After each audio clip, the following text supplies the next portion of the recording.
Welcome to the Grow Your Business podcast. Listen in as we discuss all things business, growth and marketing with business owners, thought leaders and entrepreneurs. And now, here's your host, founder of Roundhouse, the creative agency, Saul Edmonds. Oh, hey everyone. Welcome to the Grow Your Business podcast. Today, I happen to be speaking to Alexis Zakuski. Alexis, how are you? I'm good. Thanks for having me. My pleasure. I always say at the start of the podcast so people can get a little bit of a visual as to where people are in the world. Where have you been so kind to speak to me today from? Outside London, in the UK. Outside London, and it's we were talking about the time difference before. It's something I'm sort of really used to now, but I still find it sort of amazing that we can speak across the other side of the world like this. I think it's fantastic. But before we dive into, I guess, like the main part of the podcast, for people who don't know who you are, what you get up to, would you be so kind as to give everyone a bit of an overview, like an annotated sort of history of what you're doing now, how you came to be what you're doing at the moment? Okay, I'll do the very fast version, and if you need more detail, just let me know. I'll dig into it. Sure. Started a software company in Geneva in 2000. My best friend and myself in my basement, and that's the end of the comparison with Apple or any of the big tech company. But it was a small startup, grew the company to roughly 10, 12 million revenue in 15 years. Mm-hmm. 2015, I got a phone call from the private equity guys, which happens every week. And every week you don't pick up the phone. But for some reason, I picked this one up. Had a feeling, I don't know why, French people, software guys. So I said, okay, let's talk. Yep. And they came and say, want to buy your company? And I said, no, you really don't. Because at the time we were still recovering from the global financial crisis. So all our clients, literally 100% of our clients were banks. And in 2008, they decided that, well, we're not going to buy anything anymore. So it took us 7 years to recover. So when the company, when they called, the company was, let's say we would have take some creative accounting to call it break even. Right. But I was calling it break even at the time. And so I told them, no, but you come back in 2 years and I'll talk to you in 2 years because the company is going to be profitable again. Mm. And they said, no, we're not going to do that. We're going to talk right now and you're going to go do a little business plan. You're going to tell me where you're going to be in 2 years. And then we talk. I said, okay, that's a fun exercise anyway. Did the business plan. Let's say got creative with my business plan. Yeah. Optimistic, like all business plan, right? It's not lying. It's a business plan. You're not supposed to be realistic. Yeah. And they saw my business plan and said, perfect. We're going to buy your company now using the numbers of your business plan. We're going to pay 11 times your EBITDA that you put in your business plan. And we're going to give you 85% cash right now and 15% earn out. And like from this day to the moment the money was actually in my account, I was sure it was a friend doing a hoax or something like that. But they literally made me an offer you can't refuse. So I took the money laughing and say like, these guys are absolutely nuts. So took the money, committed to stay for an extra 2 years to get my potential earnout, which obviously I was certain I was never going to make. And with the help of these guys, the company almost did double what we had in our little business plan. So I ended up making more money on the earnout that I made on the actual exit. And that was 2017. I remained at CEO till 2019, I think 2020.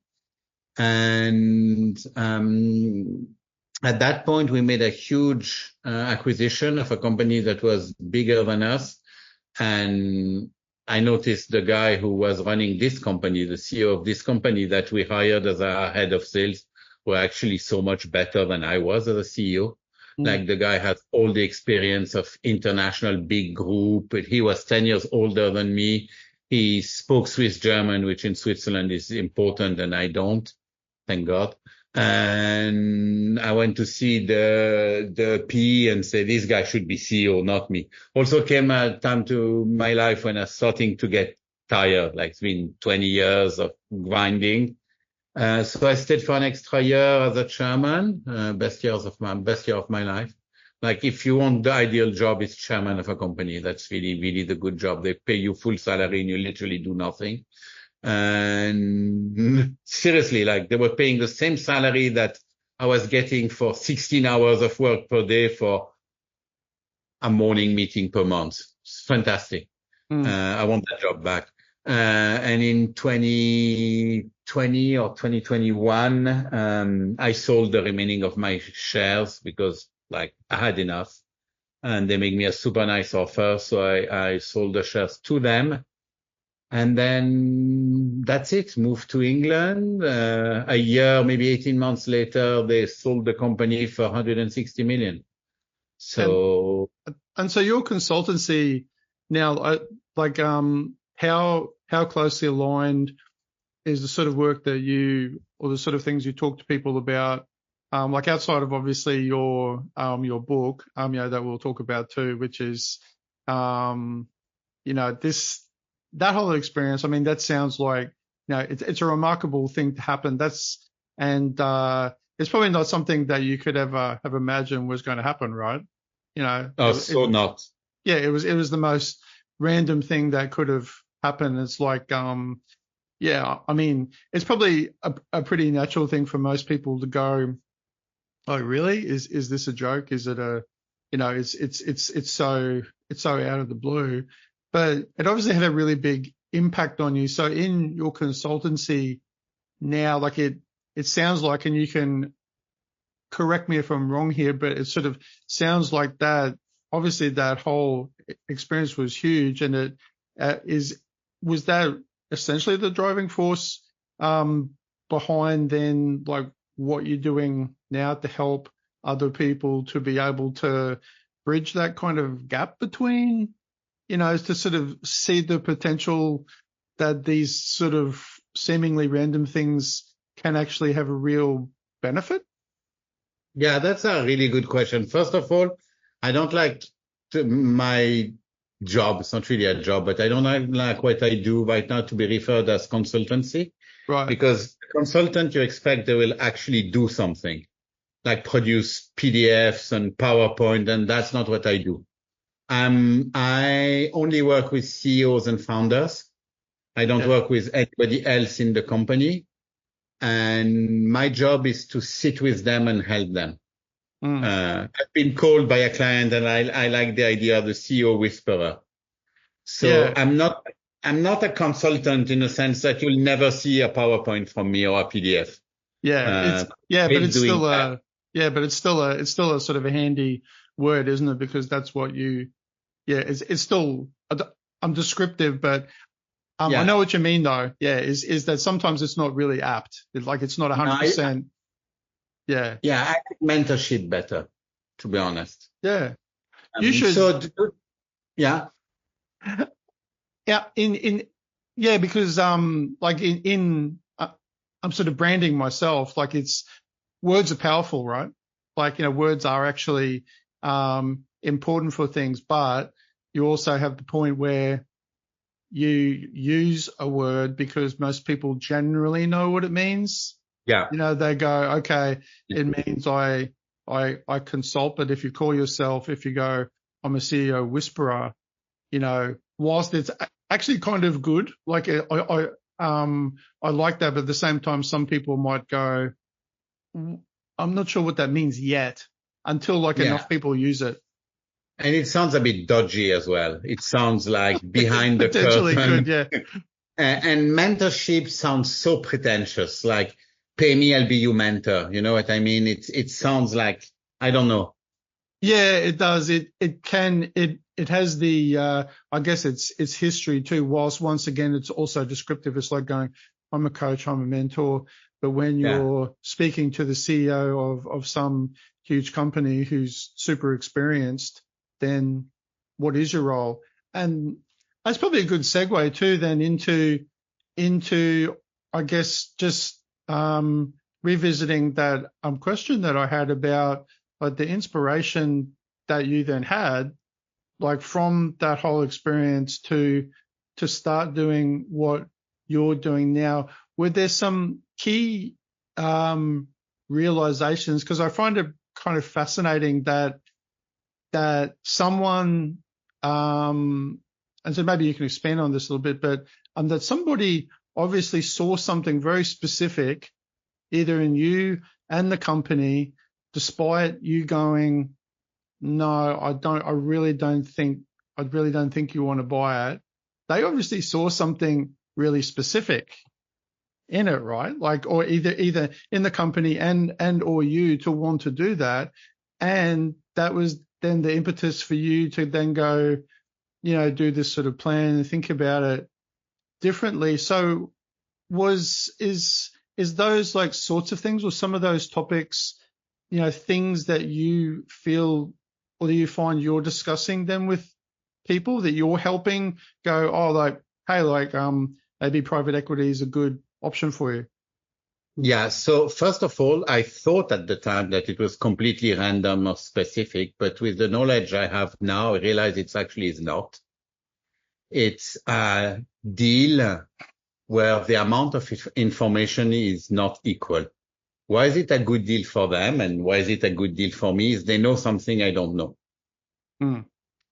What I don't know, because I cannot know, is what they are bringing to the deal, right? Yeah. So I make a business plan based on what I bring to the table, which is normal because I don't have more information. So they take that and they say, okay, I can imagine what went through their mind very clearly. And I actually know now because this guy is actually a good friend of mine since. So we talked and he explained that to me, and he's interviewed in my book. So we are pretty close. And he said, look, I see the business plan and I know it's 50% optimistic, right? Because these guys are not idiots. They've seen thousands of companies. So they discount 50% of the value say, okay, I was doing 0 EBITDA, and in my business plan, I think I said I'm going to do 2.5 million EBITDA in 2 years. And they probably went, so, okay, these guys can do 1.5 million on his own. He said 2.5, but he can probably do 1.5 million. But we can do an extra 2 million. And that he doesn't know, and that I didn't know at the time. So no, it's not something specific. It's actually how private equity make good deal is they know what they bring to the table and the seller doesn't know what they bring to the table. So that's something I learned, and that's something I'm helping my clients.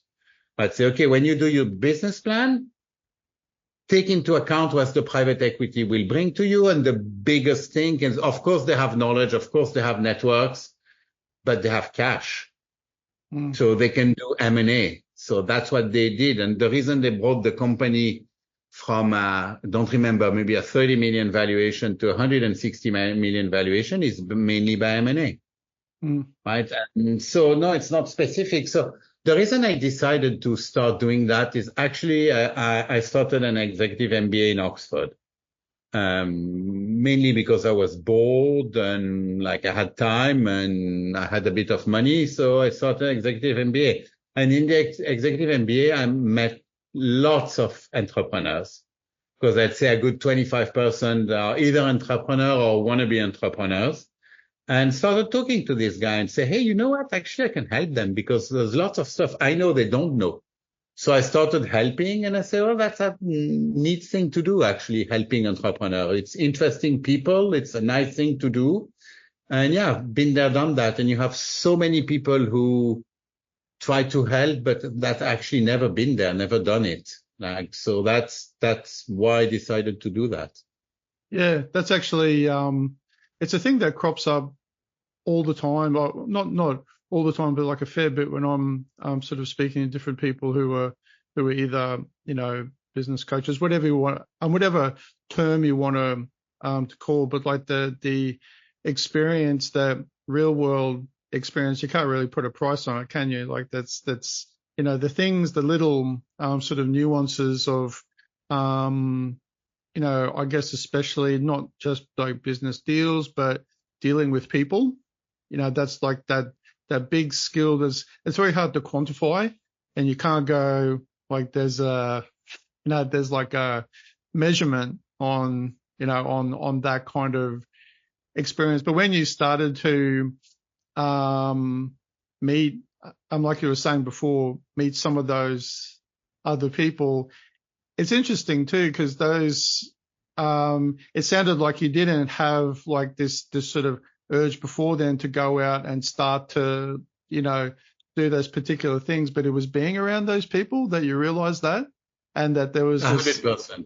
yeah, but it is kind of exciting, and generally, I mean, it sounds overly simplistic, but I think it's true. Like, it's actually just nice to be able to then see other people succeed, and then obviously like it becomes very apparent.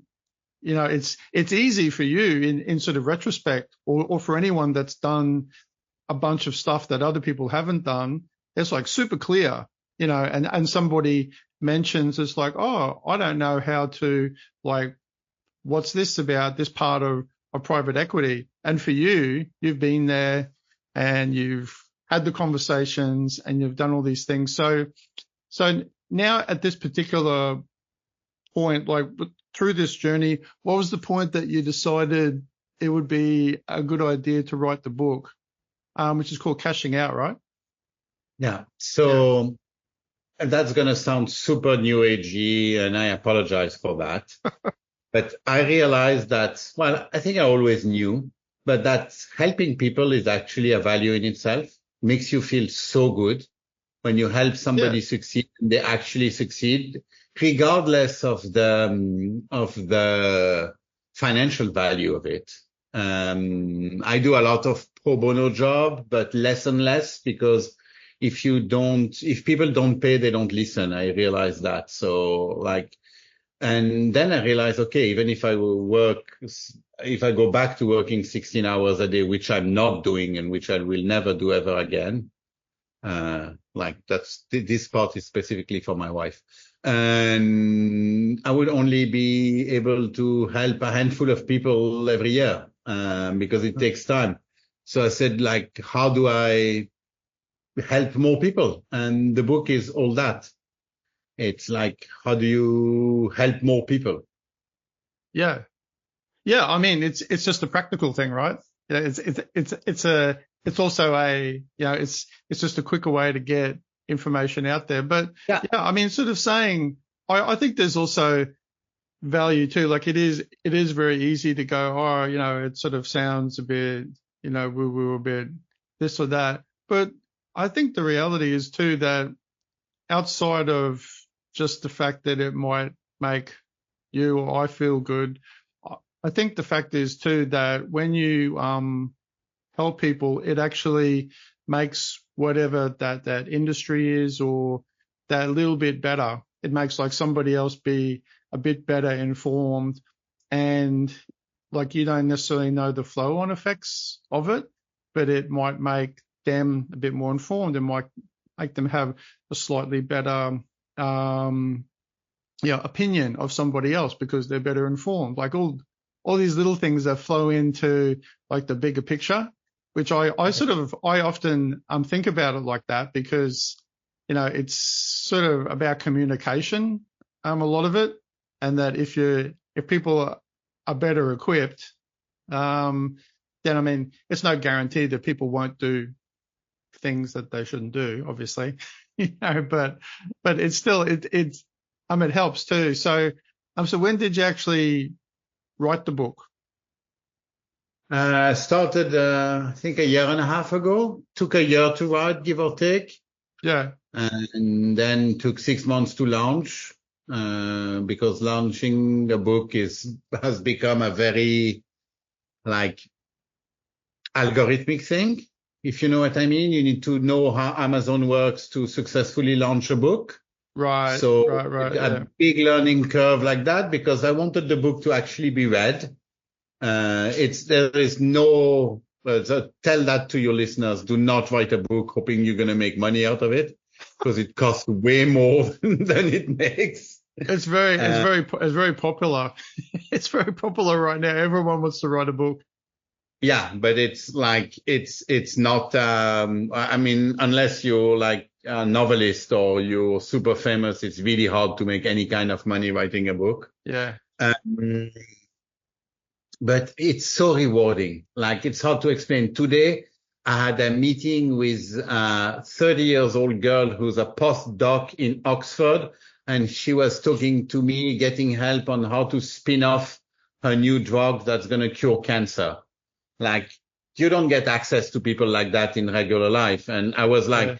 she came for my advice, but basically I was listening to her for an hour and a half because it's so exciting. And yeah, I have no idea how to help her, but I'll find a way because it's so exciting. So yeah. Yeah, that's really fascinating. But the opportunities, I guess, there, right? Like is opening doors, because then it's not only, I like the process. Like, say, when you were writing the book, what or did you have any particular realizations about things that were surprising? Because I guess, like, a lot of people might view, like, I haven't written the book, but I would imagine, but I have some relatives who write, who are novelists and stuff, and I often, that's fiction. So, but when you're writing about what, say, you already know, and you're writing about things that you want to, be helpful to other people, did you have any particular, thing or things that came up when you were writing that you went, oh wow, like I didn't realize that, like that the actual process of writing brought up, like in your mind, that you went, oh, that's interesting, like something that you hadn't thought of before? Did anything like that happen? Yeah, a lot, actually. First of all, I realized one thing is people love to be interviewed for books. So that's a fantastic way to get people talk honestly about their job. Like, I've had meeting with 500 private equity people all my life, and there is always a hidden agenda, right? So they never be completely open and honest. And when you call them and say, I want to interview you for my books, and I want to tell me the reality of that particular aspect of your job, they actually open up like a book. They love telling about their job. They love talking to you. So that's like, it's very strong knowledge for my next book. And the other thing that surprised me is how many people will tell me, oh, don't do that because you're giving away your secrets. Right. And that's completely like, can I swear on your podcast? Yeah, sure. Go ahead. Like, I keep telling ideas are like assholes. Everybody has one, right? So like, it's execution that matters. Like, yes, I'm giving, I didn't hide anything. Like, everything I know is in that book pretty much. And I don't think that's going to cost me business. And I don't think like people are say, oh, now I have everything. I completely downloaded this guy. I don't need to talk to him. And he's like, he gave me all the keys.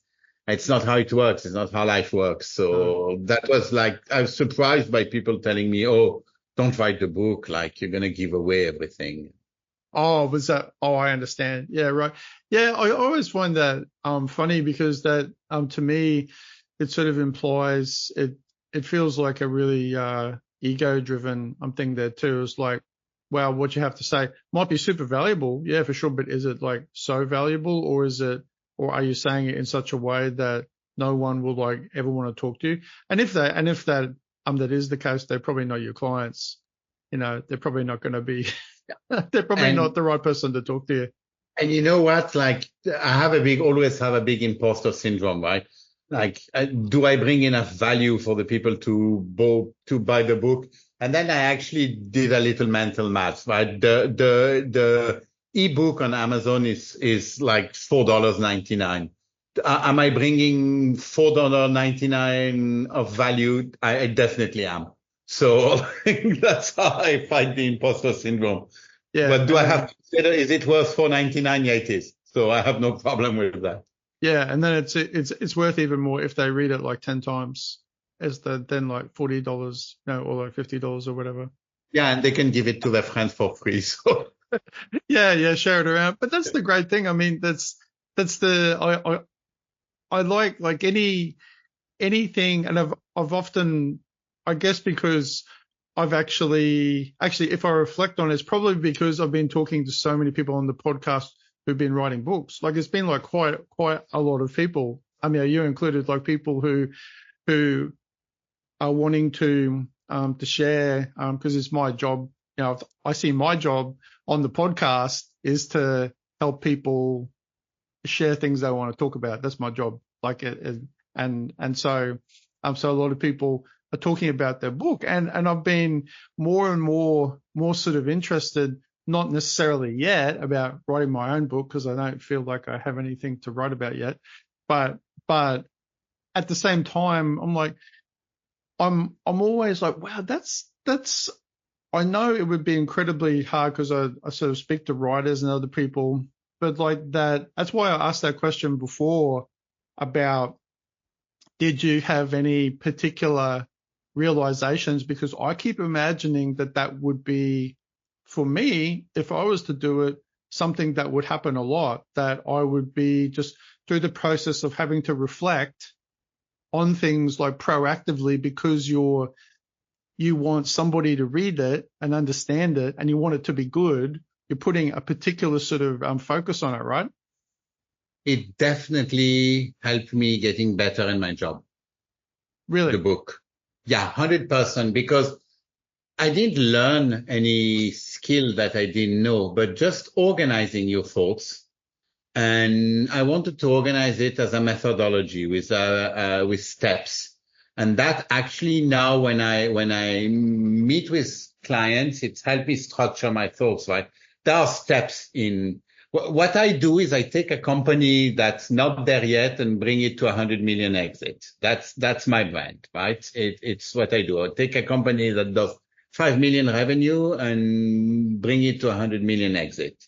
So there are steps to do that. You have like, I don't stick to a methodology because it's not my personality, but it's a guideline, right? So have I properly assessed the company? Like, do I know everything I need to know about this company?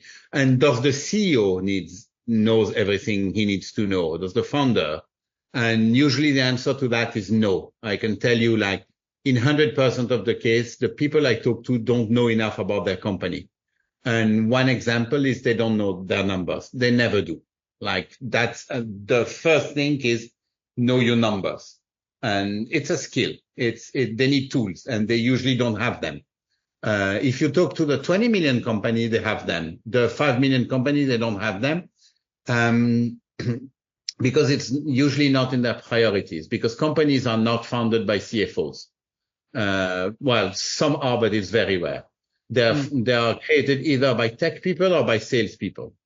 And these guys, they don't have the expertise. And lots of them, that's just an example, but a lot of them get their numbers once per year or twice per year.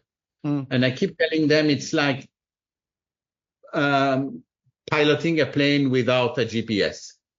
So at the end of the year, you say, oh, but I spend way too much on that thing. It's too late, my friend. You're already 100 miles past the airport. It's too late. There's no coming back. So all that kind of stuff, right? There is a methodology. What's your plan? Like, I do not come if the plan to get to 100 million is more than 3 years, because I don't believe in plans that are more than 3 years. The market has a sense of humor, like the life has a sense of humor. So if you do your 10-year plans, they never work. So is there a path to get you to 100 million in 3 years? If the answer is no, I usually don't come. Do the guy actually wants that? Because you cannot force it on someone. Like half of the business of the world are our lifestyle business, and it's perfectly fine. And I love our lifestyle business, but that's not what I do. I don't bring value, because lifestyle business is all about cost cutting and tax optimization, basically. And how do you get your your Range Rover in the name of the company so you don't have to pay taxes. That's what a lifestyle business is. And I'm not good at that. There are people that are much better than I am. So all the step of assessing the founder, assessing the company, does the guy has a number? Is 100 million a right number? 100 million is a good number because it's basically universal number that you can afford to never work an extra day of your life if you don't want to. And it takes that kind of number. People who think they can do that with 5 or 10 million, they're wrong. It takes more money than that because like you want to leave capital to your kids and you want to avoid paying and you have the tax and etc. So all that stuff, the assessment part is super important. And then what's your plan? Like we're going to put a plan together to get you to that number. And it's tricky because there's lots of stuff involved. Like what's your marketing plan? What's your business plan? What's your M&A plan? I'm a big fan of M&A. So what are you buying in the next 2 years to help double your growth? And then when you have your plan, how are you going to execute it? Like so many people have a great plan, but fail to execute. And when you're done executing your plan, when you get a year from getting your number, now you start the sales process and they have no experience. And it's, again, there are steps like I call it the first step. I call it dressing the bride. How do you get your company look sexy to a private equity? How do you do a deck? How do you talk to these people? What's your valuation? What's your nominal EBITDA, et cetera, et cetera. So the book made me better in a sense that it structured my approach pretty much. Yeah. Yeah. So have you also had, say you've been working with somebody and they've begun this process and they end up through the process of their business actually being so well structured and so well organized and done everything right that they actually don't want to sell their business then? No, I haven't had that. It's very, very difficult I mean, the entrepreneur I work with are not Elon Musk, right? They're not billionaires at that point. And having gone through that process, I know how taxing it is, how demanding it is, how lonely it is to be an entrepreneur. So usually when they get to the point where they can actually exit for a number that's good for them, it's very, very hard to say no to 100 million. Yeah. I never had one. But to be honest, I'm not yet to the point where I actually made 100 million exit for my clients. We're getting there. And one is, well, my biggest client that says 1 year away from the 100 million exit. And now he's actually pushing me to do a lower exit. Said, listen, like, why don't we do a 50 million exit now? So I'm working on that. Right. Yeah, I would imagine. I mean, I guess I only asked that too because as you were talking, I was thinking doing all these particular things, I guess like you writing the book, like you ended up having certain realizations happen because you were writing the book, because somebody is going to sell their business.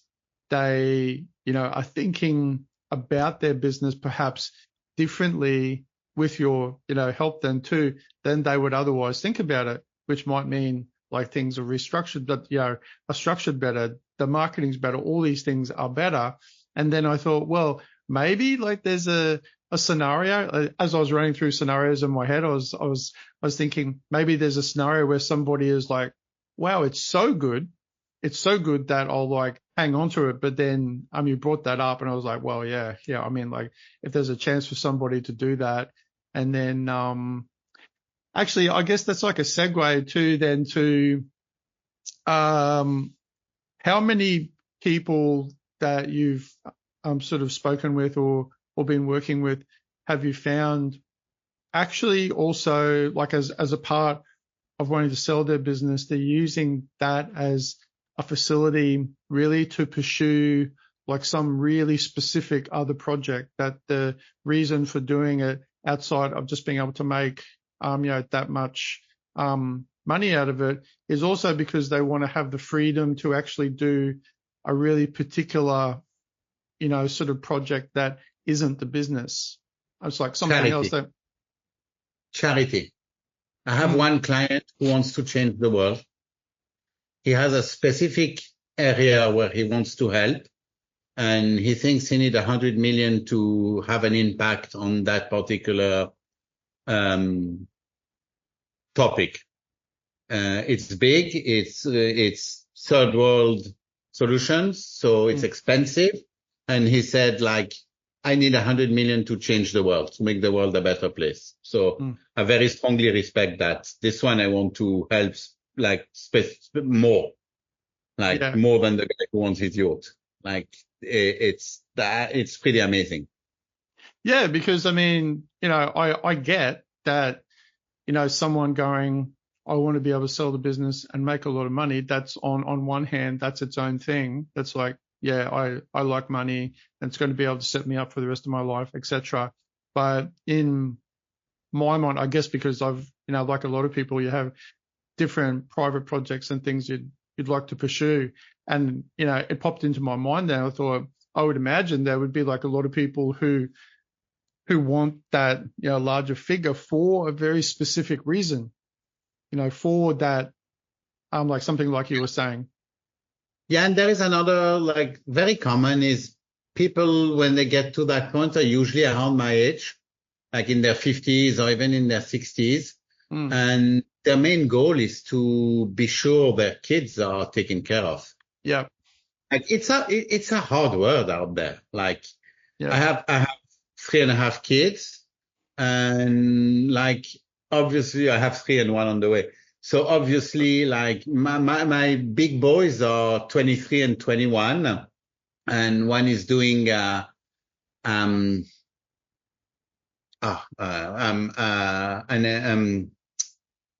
forget how it's called, just before the doctorate in the US and quantitative analysis. So he's an engineer.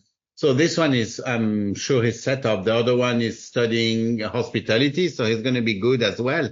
But like, how do I guarantee they never have to work a day of their life if they don't want to? How do I guarantee that their kids are actually will be able to afford a good education, et cetera, et cetera? So like, yeah, that's a main driver for a lot of people, to be sure their kids are okay. Well, that's right. I mean, I resonate with that. Like, I feel the same with my little boy, who's not a little anymore. He's like 15 or almost 15. But yeah, it's very normal for parents to want to do that. And then if you have an opportunity to do that, and then still there's that whole like the money, business, entrepreneurship, and family and life, they're all, you know, for most people, they're tightly integrated, really, aren't they? Like, they're one and the same. It's like, well, especially if you're an entrepreneur, you navigate in a risky environment. Like, you know, shit happens, and lots of entrepreneurs are asset rich but cash poor. That was my case before I sold the company. Like, in 2008, like after 2008, everything I owned was in the company. My house was mortgaged. And so I had a company that have a theoretical value, but you don't pay for your kids' school fees with theoretical value. They want hard cash. So that's a big motivator. And the one I'm yet to meet and I'm looking forward to is a bit different to what you said, but along the same lines, is the guy who has a company that when I come in has a 20 million valuation, and in 3 years are bringing to 100 million valuation. Then he's going to ask me, okay, how many more years to get it to $1 billion? right. That's this one I'm waiting for, and it's going to happen at some point. Like, when you see that in 2 years or 2.5 years, you go to 100 million valuation, it's easy to think like how many years before you get to $1 billion. Yeah. Is that, have you had any taste of whether that relates specifically to a particular personality type or a type of person, like as in, or whether that would be, I mean, there's probably a little bit of both. This is a pretty open-ended question, but like whether it's, you know, a product of circumstance, like somebody then sees a little bit like what I was saying before about somebody going, oh, actually, I like the business so much because it's like, it's so great now because, you know, I've had all this sort of assistance. I'm going to hang on to it, but then their goals change and then they are like, oh, well, maybe I could do this now and maybe sell it then, or maybe never sell it. Then at that point, the profit that they're making from it, and they're able to achieve, like if that's then linked to, like what we were saying before, linked to other specific goals, like for that money in some way.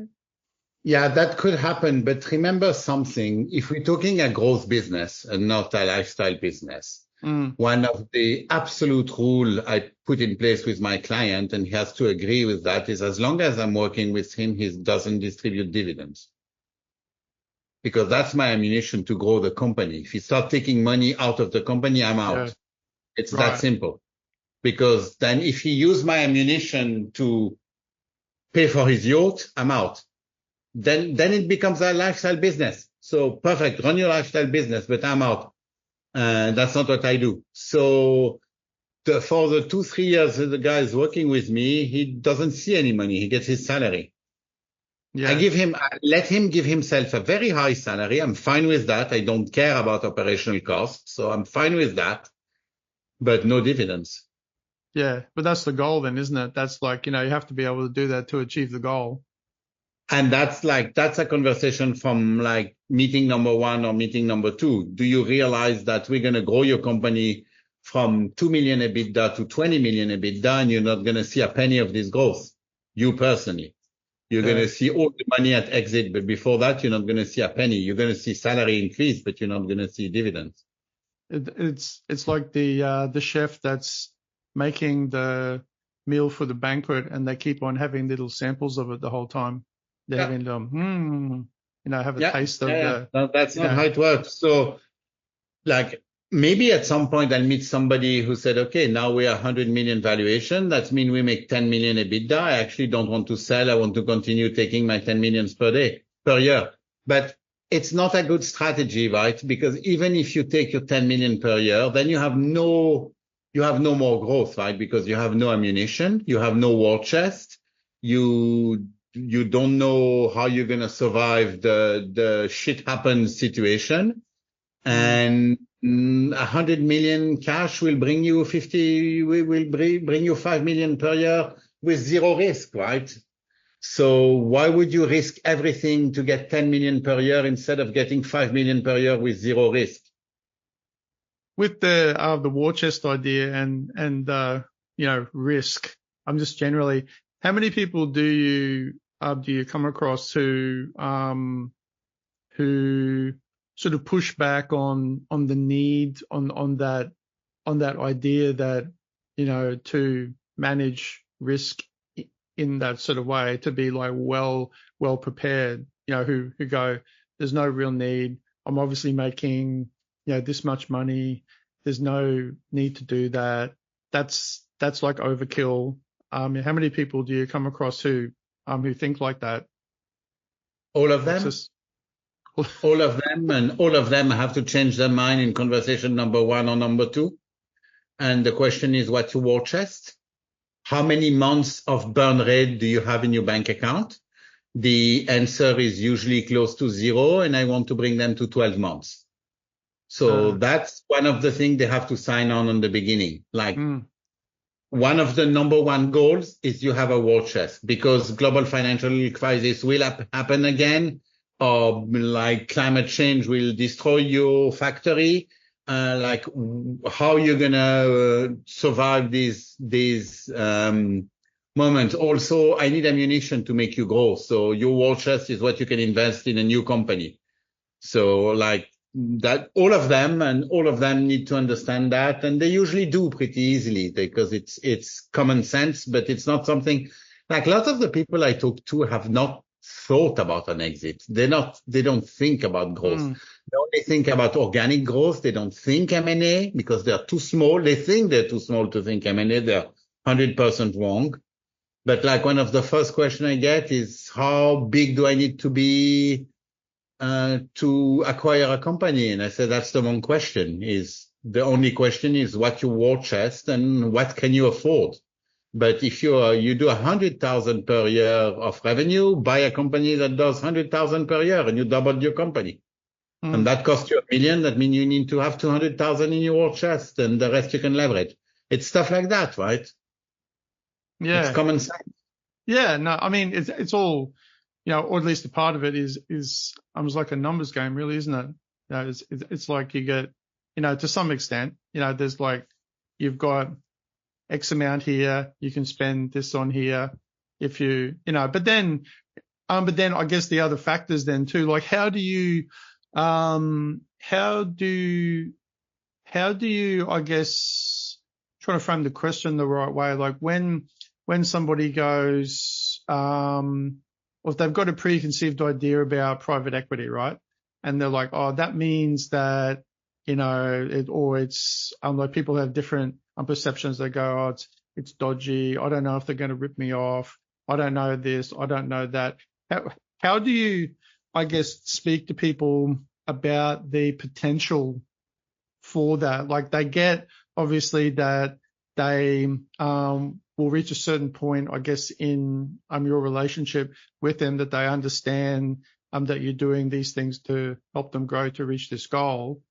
But at what point do people, or do you find that people like have, it's hard for them to get past the idea of that, how private equity is going to help? I mean, it's kind of obvious, they get funds and then they grow, but like, what does that mean for them? Are they the right thing for, like, how do you make that match between the business and the private equity people? Like, where's the match come in? Again, I'm so sorry to give always the same answer to all your question, but again, it's number one or number two conversation. Explain to them what is private equity, how private equity operates. Why aren't they going to fuck you up? Because it's not in their, like, if it was in their financial interest to fuck you up, they would, no question, but it's not. Your goals and their goals are aligned. They both want to grow the company. You both make money if they grow the company. They do not want to change management unless they have to. They still have to in about 40% of the deals. So don't fool yourself. You'll have to still be good because they can change you. They can fire you, and they will if you don't deliver. But if you deliver, they hate changing management because that's not what they do. They don't manage company. They finance company. So they hate having to fire you. But if you're not good, they're going to fire you. If you don't deliver, they're going to fire you. But you know what? Without the private equity, if you don't deliver, you're going to go bankrupt. At least with the private equity, you got some cash up front. Now you own 20% of the company, so they can fire you, but you have 80 million in your bank account that they cannot take back. If you don't take the private equity, then if your company goes bankrupt, you have zero in your bank account. So you actually, when you sell to private equity, you're de-risking massively because you get cash in your bank account. Yeah. So that's the kind of stuff I tell them. Yeah. No, and that makes sense. I mean, I guess I asked the question in probably a slightly different way too, because I haven't met, I haven't been through that experience myself, but having bought like another business, in order to grow ours, it was great. Like it seemed like, it's, a slightly different scenario, but it seemed like a big risk at the time. But it's like, I guess there's a lot of things where you don't have any experience doing something. And when you first do it, like the very first time, there's probably very few times where people won't feel that that's risky, for some. It is risky. Yeah, because you don't know X, you don't know X, you don't know Y. And yeah, but you have ways to know. And that's a big part of my methodology as well. First of all, private equity get a bad rap. There's no question. And for the same reason, pretty much any market gets a bad rap because a few like bad apples, and that's the one that being discussed, obviously. And I always tell my clients, you're going to do a massive due diligence on your private equity. And private equity are fine with that. Like they do a massive due diligence on you. Like get ready. It's going to be painful. I call that the 6 months colonoscopy, the due diligence part. And I say, but you're going to do the same with them. And they're totally fine with it. And I even tell them how they're going to do that. There is one thing you want to avoid. Well, there's many things you want to avoid, but one of the main technique the bad PE use, it's called fish and chip. A client of mine gave me this expression. I love it. They fish you with a very high number in a letter of intent, and then during the due diligence, they chip away on that number. So they say, we're going to buy your company 100 million. You signed a letter of intent at 100 million. And letter of intent is a very powerful mental tool because you really think you have a deal because you have something signed on paper, but you have nothing. The letter of intent is non-binding, neither for them or for you. So you basically have nothing except a guy that tells you, I'm interested. And that's the valuation I think is reasonable. So 90% of private equity will end up closing around the number on the LOI. But you have like the bad apples who's going to try to chip at that number. And when they do that, it's known. So first thing I said, so you're going to due deal your private equity. Well, often it's people I know. So no due diligence is required because I know the guys. But if I don't know them, I even tell them how you do your due diligence. You talk to the people they bought. So you call your private equity, you being super honest with them. You said, I'm going to do a due diligence on you now to see if you're a cheap fish and chip guy or not. So please give me the name of 5 clients that you acquired. And they will give it to you. No problem. You're never going to call these people, obviously. And you're going to call all the other ones. And it's very easy. They advertise the companies they buy. And people love to talk. Find the guy that's been acquired on LinkedIn that is not on their website, that they didn't give you as a number, and call him. Say, hey, you've been acquired by private equity X. How did it go? And if the guy got fucked, he's going to tell you. Yeah. He's going to be happy telling you. So that's like, yes, it is a risk, obviously. But again, don't forget at the end of the day, your risk is on 20% of the amount, right? Is on what you keep as shares. The money that's in your bank account is never getting out of your bank account unless you remarry, but that's another question. But the private equity cannot get its money back, right? So the only thing they can do to you is fire you. And the only risk you have is you don't get your earn out or you don't get the value on the remaining of your shares. But it's not such a risk. Like you already have 80 million in your bank accounts. So yeah. It's a perception. I get. Yeah. I mean, there's a lot of things which really come down to the perception of something, right? Perception of risk, or there's like the difference between like actual risk and the perception of risk, or the perception of, of like a lot of things. But, once again, like a lot of things you don't actually know until you're actually in the thick of it.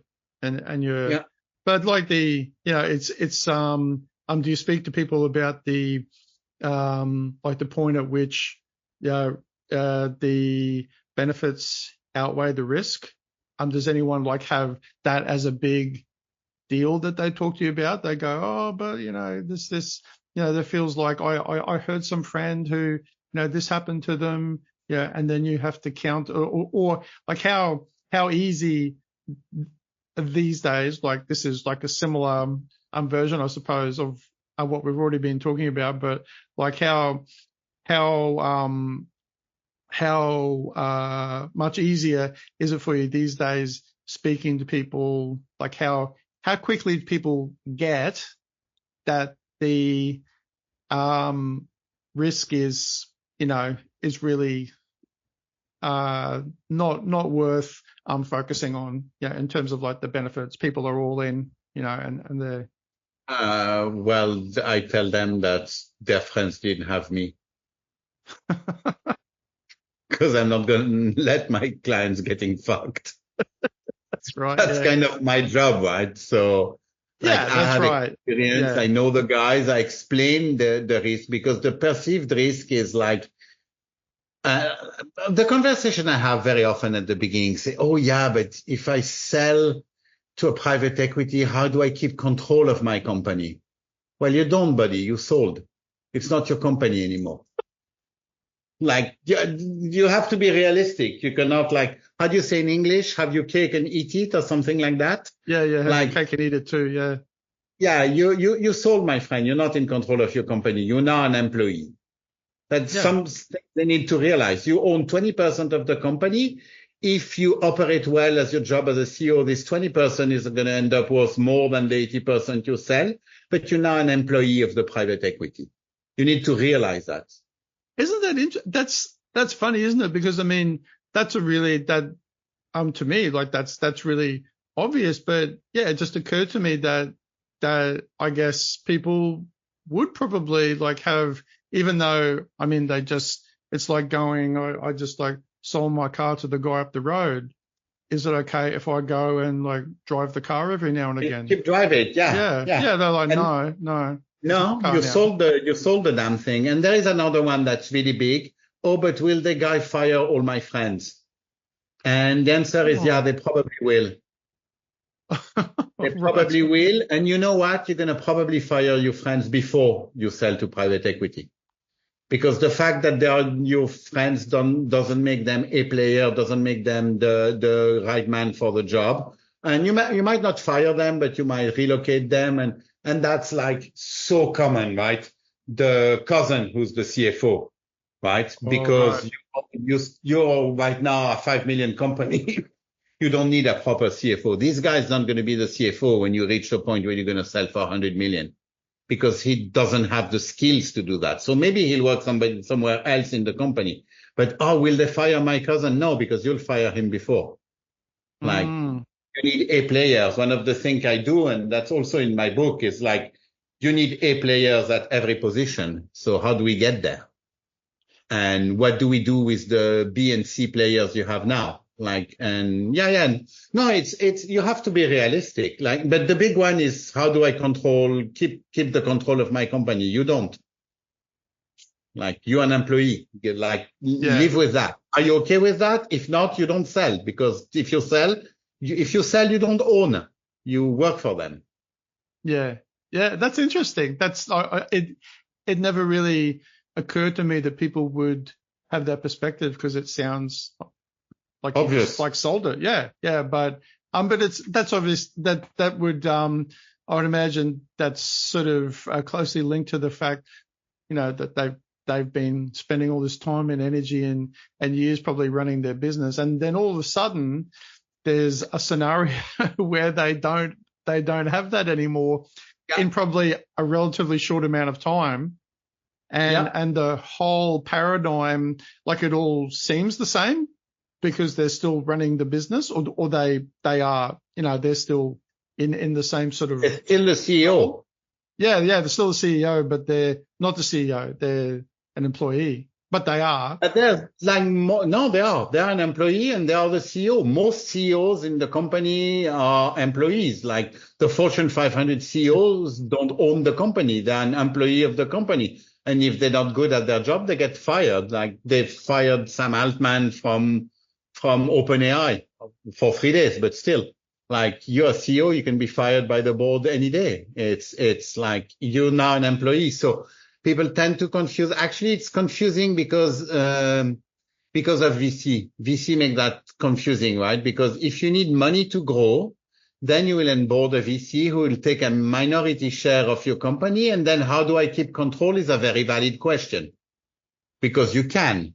You can onboard a VC for a few millions because you need the money to grow. I hope you won't if you're my client, but you can. And you can do that and still keep the control of the company by contract, by not giving them the majority, by not accepting any of the clause they want to add that remove you from control, because at that point you still want the control. But when it's PE, it's out. Like, the difference between PE and strategic, which is being acquired by another company, is at least you keep your job for a minute. If you're acquired by another company, you're out. So, like, on that day, not only you don't have control of the company, but you don't have a job anymore. That's why I'm leaning most of my clients toward PE rather than strategic. And the only time I would talk strategic if the guy said, listen, I'm out, I'm tired, I want out. Then it's not PE, then it's strategic. PE hates a CEO who said, I want out. Because it's a major unknown, right? And they don't like unknown.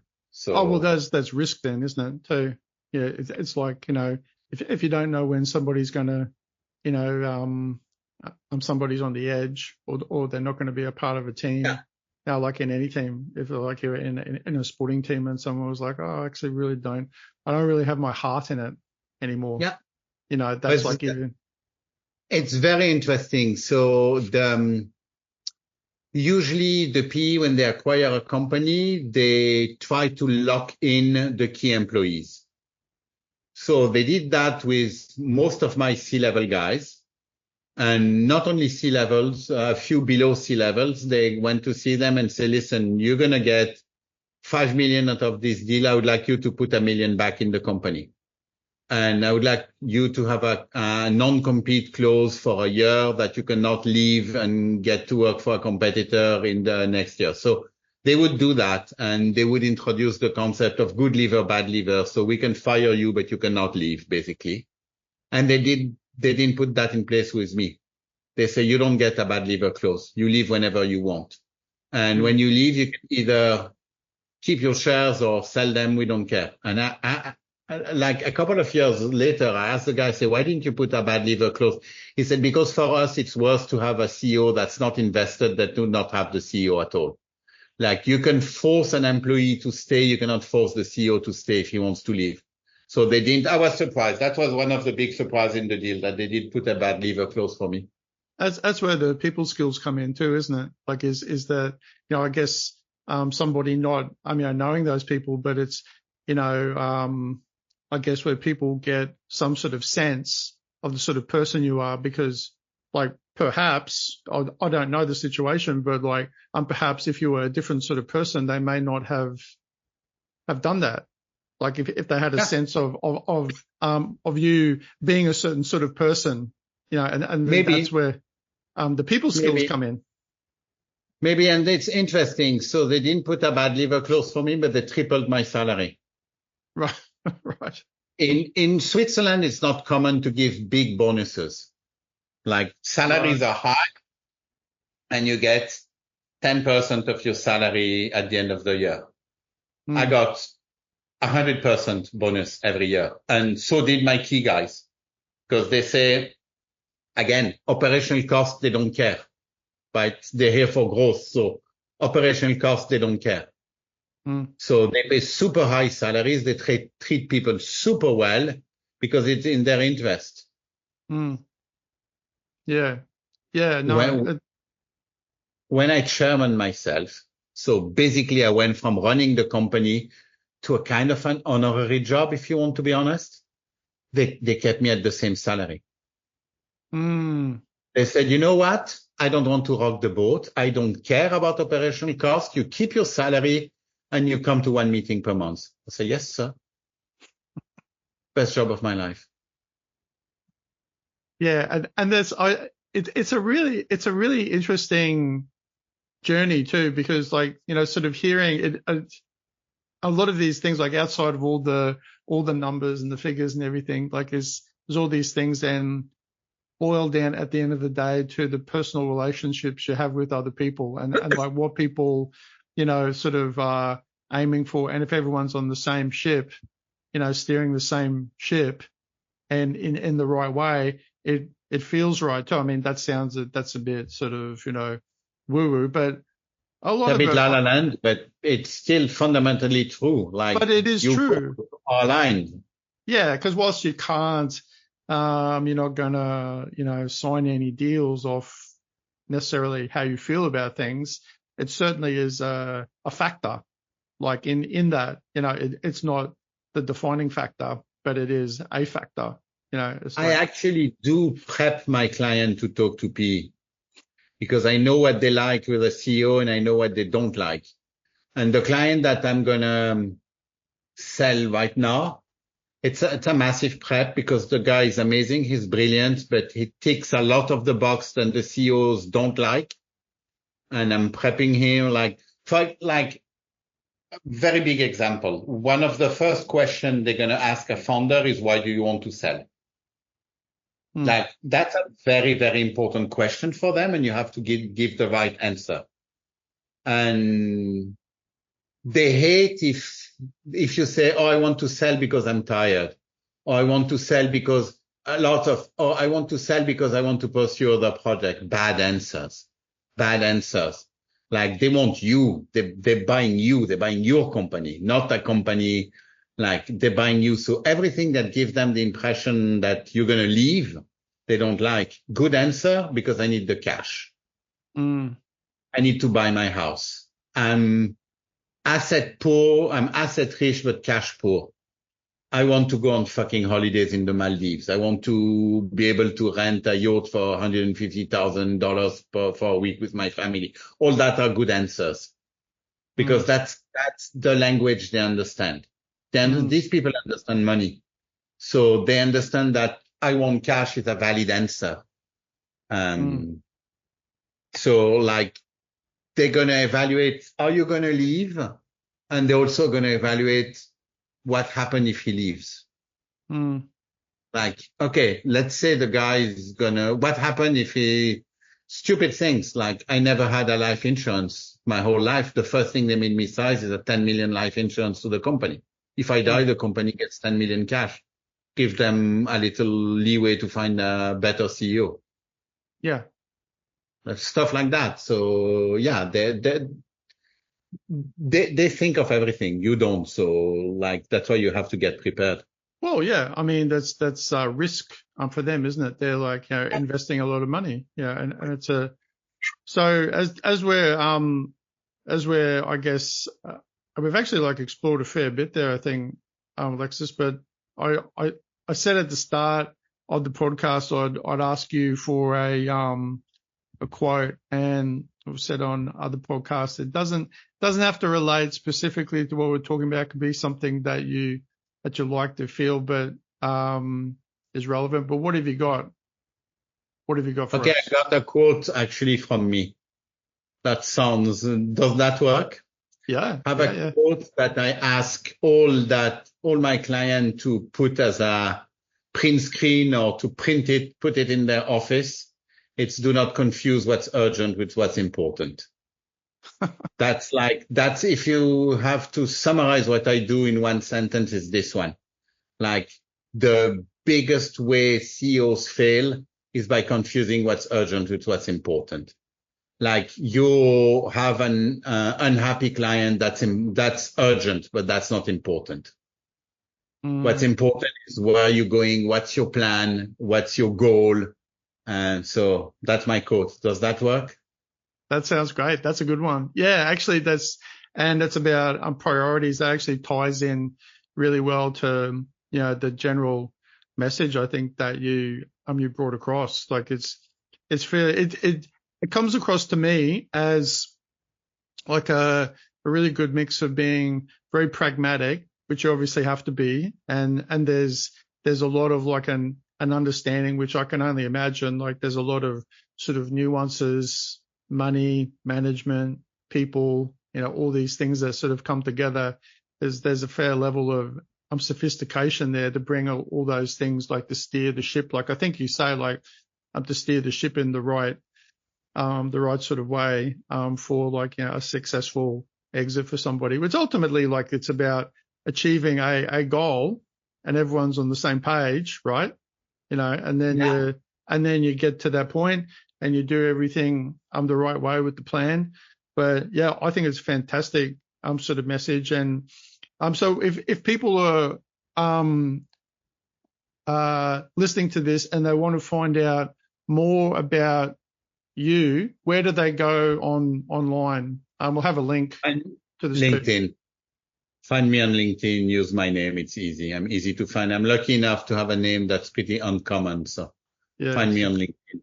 Yeah. I always answer to messages on LinkedIn.